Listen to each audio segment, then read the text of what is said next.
I was happening, y'all. It's your boy Rico from RicoScores, and I know it's late, but I'm finally doing my breakdown of this initial final 53-man roster that the Washington Commanders have put together. I have a lot to analyze before we even get to the actual position group by position group analysis. Super excited about it. I mean, first of all, let me just go ahead and let you know now, this is probably fluid. Some of these guys that made this initial 53 may not be on this roster by the time we play the Tampa Bay Buccaneers September 8th, so just keep that in mind. But again, we're going to go position group by position group. I'm going to talk about which ones I predicted, which ones I assume will happen.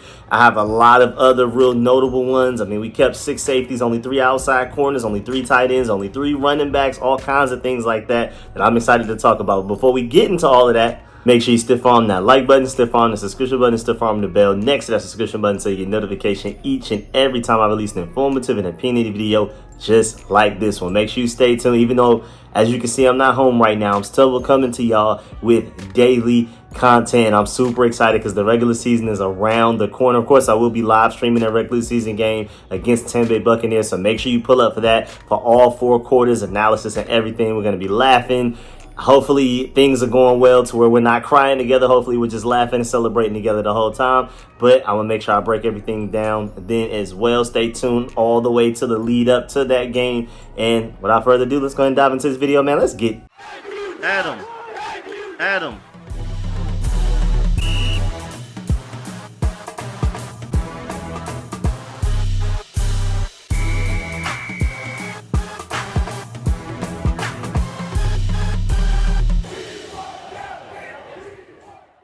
All right, so first of all, just outside of the guys that made the final 53-man roster, but technically they're sticking around one way or another, they officially released 34 guys to get to the 53 that from the 90 that we had. The other guys are Jordan McGee, 5th round rookie linebacker that I'm really excited about. Frankie Louvu kept talking about him all training camp and how far ahead he was in his development. I mean, he was exceeding expectations up to that point, but then he got hurt, so he's on the IR. Defensive end Norrell Pollard is on the IR as well, and defensive tackle Taylor Stallworth, all on the reserve injured list. And then we also placed defensive end FL Botto on the reserve pup list. He's been hurt since last year, so that was pretty obvious. But I am intrigued by the fact that they wanted to keep him around. Like, even though he's been hurt since, I believe, going all the way back to the end of last year, this regime kept him around. I mean, they didn't keep a lot of Rivera guys around, but they made sure that even though he's hurt, he stuck around throughout this entire process. That's really interesting. So maybe they have some high hopes for him by the time he is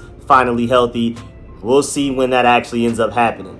Also, again, I just really want to emphasize that this group may not be the exact same group by the time we go against Tampa Bay Buccaneers on September 8th. It could definitely change. There's definitely some names on the bubble that made it, but we'll see. And then, of course, just to let you know, I believe it's 12 p.m. tomorrow, as in Wednesday, August 28th, even though by the time y'all are watching this, it's already technically tomorrow. But I believe it's by 12 p.m. when we can start to do like the claiming guys. We can start to do practice squad and things like that. So stay tuned for that, because I will also break that down as well. But so again, just to emphasize, things can change. Also, remember, we are number 2 in waiver wire priority. So while I already told you that things are fluid, just in general, just naturally, I wouldn't trust any final 53-man roster breakdown right now from any NFL team, let alone a team that is 2nd in waiver wire. So if somebody gets cut and we want them, we have a better chance to get them over every team in the NFL except for the Carolina Panthers. So just keep that in mind. Other analysis, first of all, the Commanders drafted 70, shouts out to Nikki Javala for this one. The Commanders drafted 78 players from 2015 to 2023. Only 16 are still on the initial 53-man roster so far this year. Again, it can end up being less than that if they want to go and sign a guy, like I already did a video earlier today where I talked about why we should potentially go get a Noah Brown, the wide receiver, or cornerback Caleb Farley. So if somebody pops up that they're intrigued by, then this stat may even change. But going all the way back to 2015, we have 1 guy out of the 10 draft picks. 2016, we have 0 of the 7. 2017, we have 1 of 10. 2018, we only have 1 of 8. 2019, 1 of 10. 2020, 0 of 8 is insane. That's just 4 years ago. Then 2021, 6 of 10. And then 2022, only 4 of 8. And then only 2 of 7 from 2023. That is abysmal, man. And just to let you know, Ron Rivera came here in 2020. So that's 0 of 8, the 6 of 10, the 4 of 8, and then the 2 of 7 are Ron Rivera draft pick situations, man.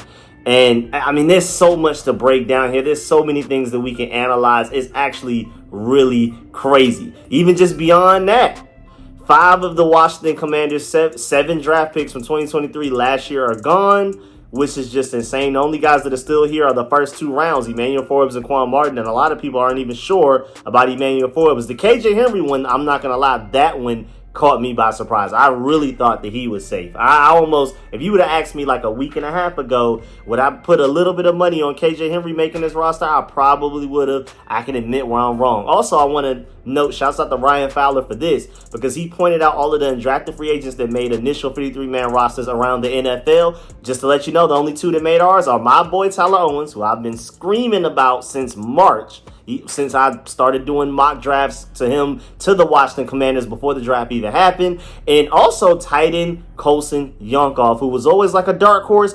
I didn't think he had a realistic shot, but the way that Cole Turner basically played himself out of the role, out of the job, I'm not surprised there.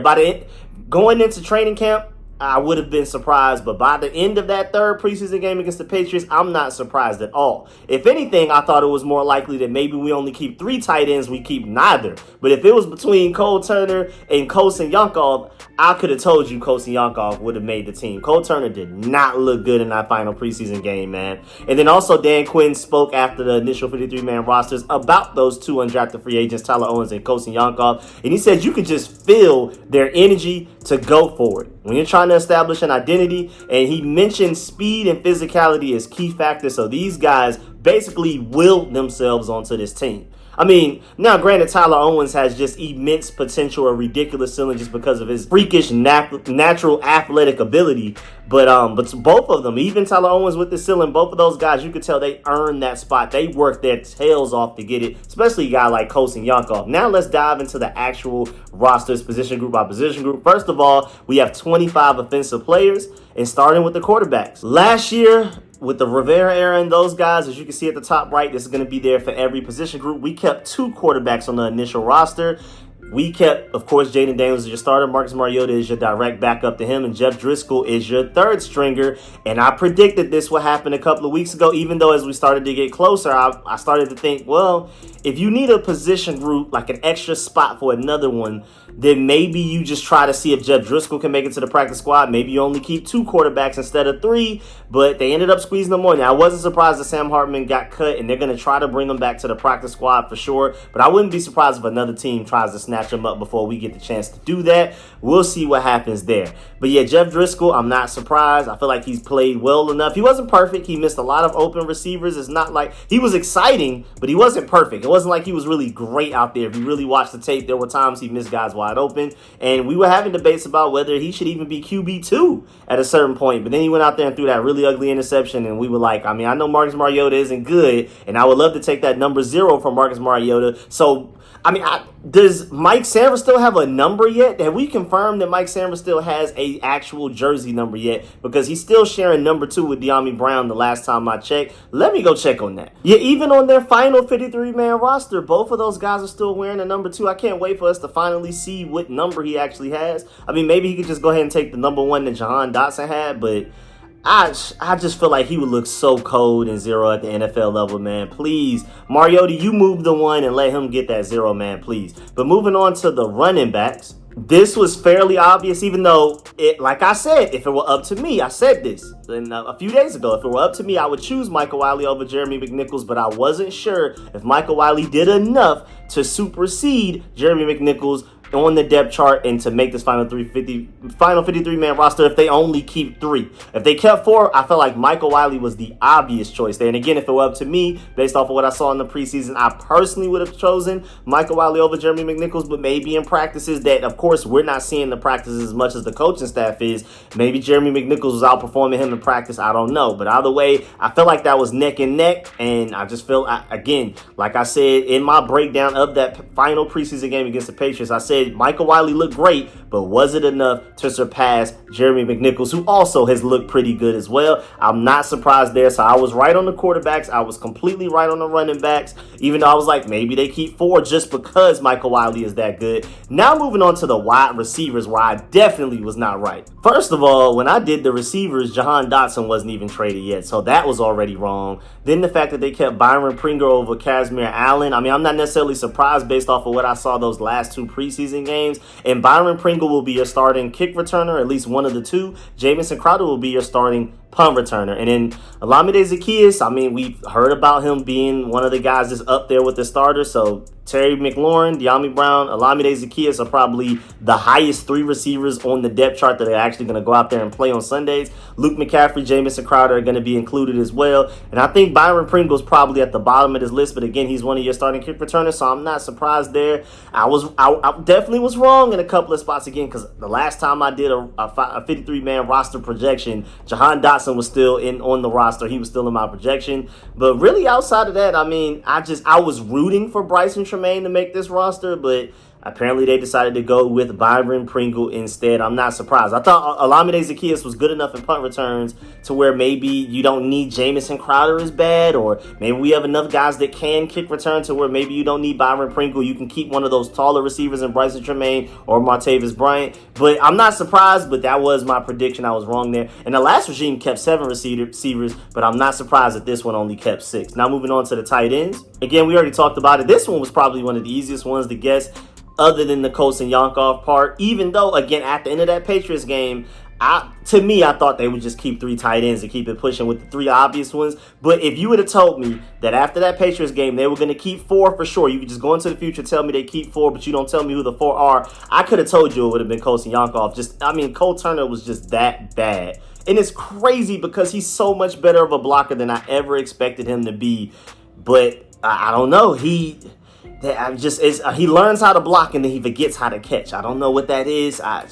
Y'all got to talk to him about it. I really don't know, man. And then it's not even just dropping passes. It's dropping passes that go right through his hands or right to his chest, and they're leading to interceptions. Like, you can't be bad and have bad luck at the same time, dog. You got to choose a struggle, man. Now moving on to the offensive line, specifically the interior offensive line. And this one was really easy here, especially with Chris Paul, because, they played him at right tackle a lot. So with all of the injuries that we've had to the offensive line just in general, this is a guy that can play left guard, or right tackle. I don't really see him potentially ever stepping into left tackle for us, but if you can play 3 positions on the offensive line at least fairly well, at least they can trust you to be like, okay, this is a nice little band-aid over the situation. Not a permanent solution, but a nice little band-aid. Chris Paul was definitely a shoo-in to make it. Michael Dieter is interesting though, because when we first signed him, I was like, okay, we have a really good backup interior offensive lineman, really more so a backup center.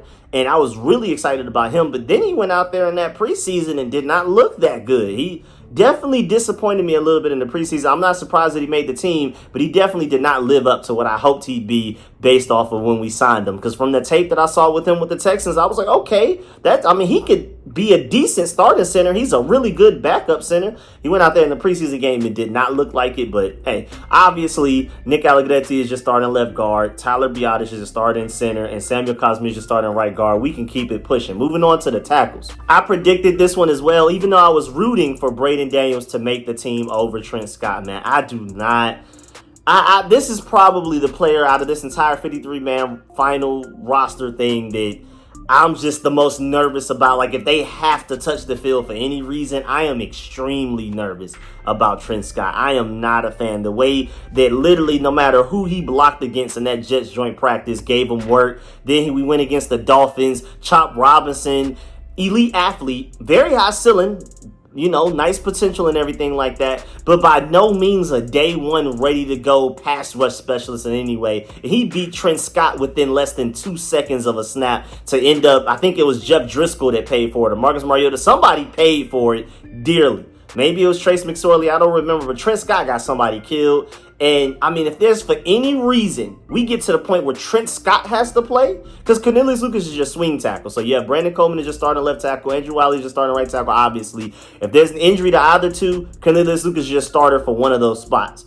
But if we get to the point where we have 2 injuries and Trent Scott has to play, I'm not gonna lie, don't even play Jaden Daniels at that point, dog. It ain't even worth it. Just go ahead and throw Marcus Mariota, Judge Driscoll's out there, man. I'm just that low on Trent Scott. I am afraid, man. I really am. I like him in the run game. He's mobile. He can get to the next level, but because Cornelius Lucas is the better, I guess, pass protector, even though he's not that great. Especially if you go look at that tape from that final game of the season in 2023, just last year, you'd be like, pass protector who? But in general, he's a decent pass protector. He may not necessarily be that consistent, but he can handle that responsibility if necessary. But he can't run block. Trent Scott can run block. He can get to the next level. He's very mobile. He doesn't trip over his own feet. He can get up to linebackers and DBs and basically pave the way for a really nice run lane. But pass protection, no. So if there's ever a situation where Trent Scott has to play left tackle for us, go ahead and sub Jaden Daniels out for me, man. It ain't even worth it. I don't care what the situation is. Take Jaden Daniels out that game. I am very uncomfortable with Trent Scott touching that field. Now moving on to the 25 defensive players. Starting with interior defensive line, and last regime kept 4. I expected this regime to only keep 4. I'm surprised that Phidarian Mathis not only made the team, but because John Ridgeway could get more value in a trade, they were trying to trade John Ridgeway. I guess they never found the price or the match that they were looking for, the value in the trade. So they just said, all right, we'll just keep both. And I'm very surprised because I felt like, obviously, John Ridgeway is the better player between the two right now, but Phidarian Mathis showed you some stuff in those final 2 preseason games against the Dolphins and the Patriots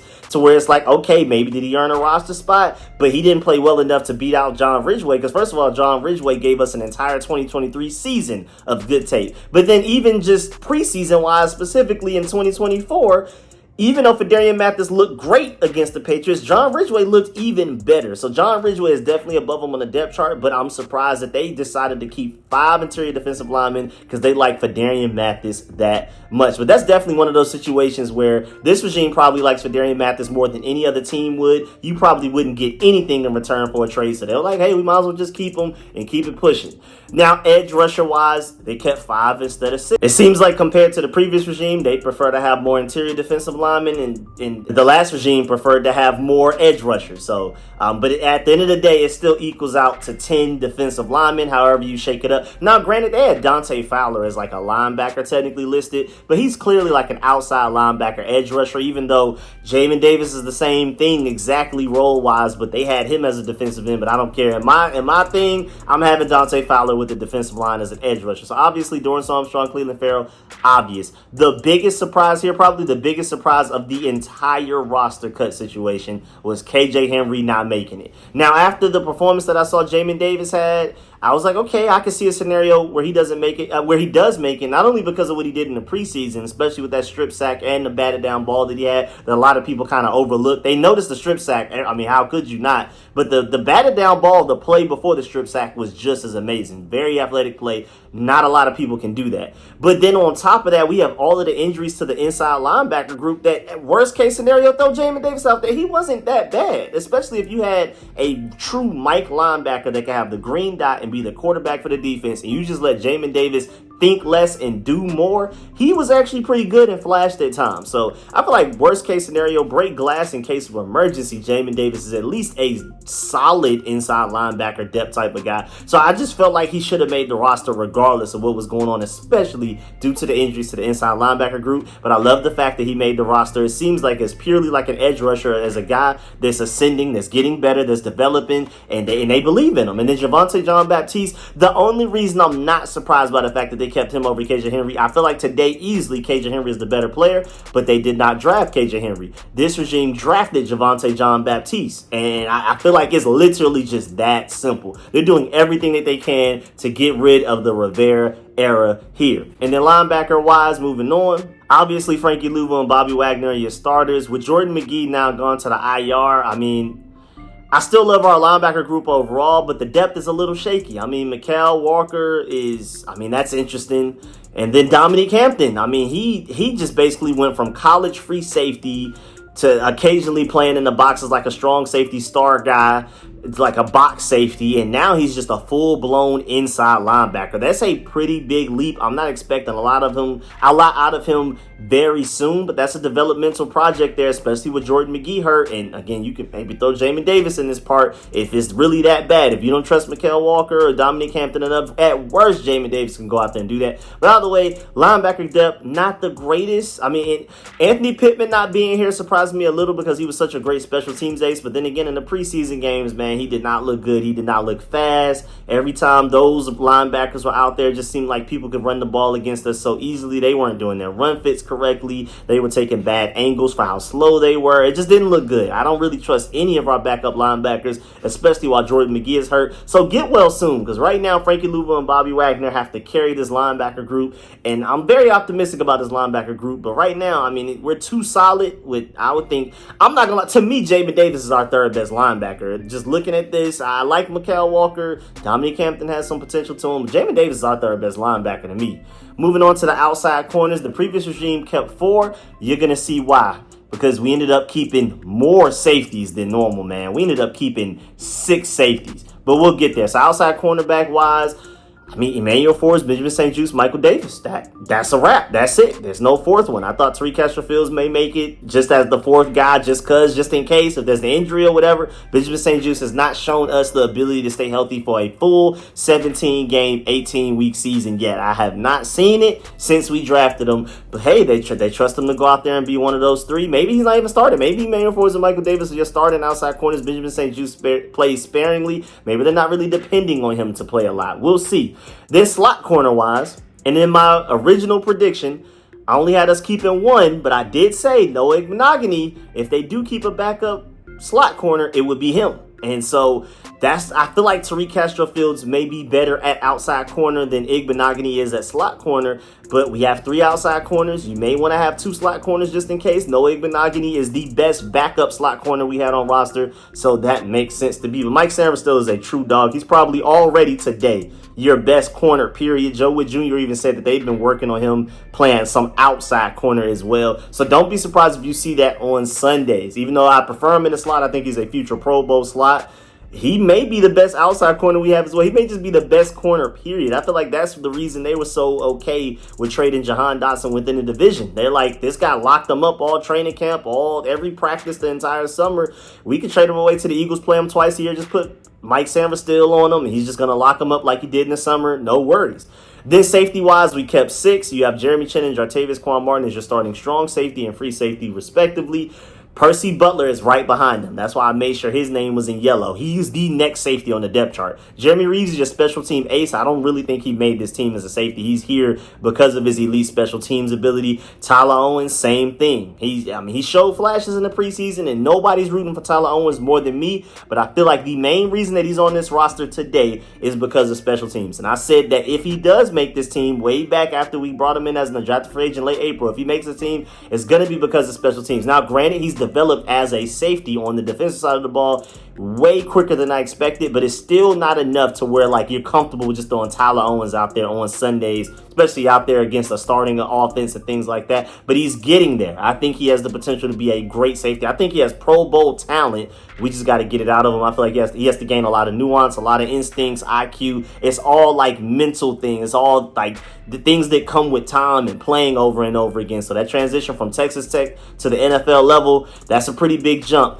But I think he can do it. I think it'll be there eventually, but I don't think it's going to be there week 1 versus Tampa Bay. And then Derek Forrest, man, I guess he showed enough flashes to where they were like, hey, this guy was a 2022 starter. He seems to always be around the ball. We're going to make sure we keep him. So they kept 6 safeties. The previous regime only kept 4, but they really like these guys. And again, Jeremy Reeves and Tyler Owens are elite special teams players. And then Derek Forrest, I guess, is one of your 4 actual real safeties. So I guess that explains it. You got to bring in special teams guys from somewhere. And then speaking of special teams, last up, your 3 specialists are obviously Tressway, Tyler Ott, and I told y'all in my last roster projection like a week week or two ago that it wasn't going to be Riley Patterson. After we cut Ahmed and Riley Patterson was the only kicker left, I told y'all. I literally put a mystery man with a question mark and a silhouette of a man there. Like, it's not going to be Riley Patterson. I know that. I don't know who it's going to be, but it's going to be somebody else. We traded a 7th round pick for K. York. He made every kick, even though I think the longest kick he even attempted out of the 2 that he did was like a 36-yarder. So it's not like that necessarily proves anything for real, but at least they went straight down, dead down the middle to where you're confident to where that even if it was in the 40s,